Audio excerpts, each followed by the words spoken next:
আজকে তোমাদের আমি যে সাবজেক্টটা বুঝাবো, তোমরা যদি সেটা বুঝতে না পারো তোমরা আমাকে সেটা জিজ্ঞাসা করবে, ঠিক আছে? তো আমি সেটা 10 বার যাই, আমি তোমাদের সেটা 100 বার বুঝাবো। যদি তোমরা আমার বুঝতে পারো, যতবার তোমার জিজ্ঞাসা হবে ততবার আমি তোমাদের ভালো করে বুঝিয়ে দেবো।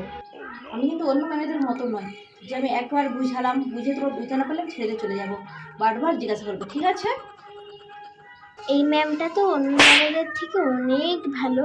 আজকে তো এই সাবজেক্টটা আমি ভালো করে বুঝেই যাব। ঠিক আছে, সবাই তাহলে এবার মন দিয়ে শোনো।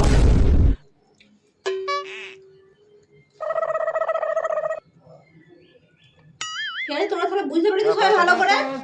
ম্যাম, আমি কিছু বুঝতে পারিনি। ঠিক আছে, আরেকবার আমি ভালো করে বুঝিয়ে দিচ্ছি, মন দিয়ে শোনো।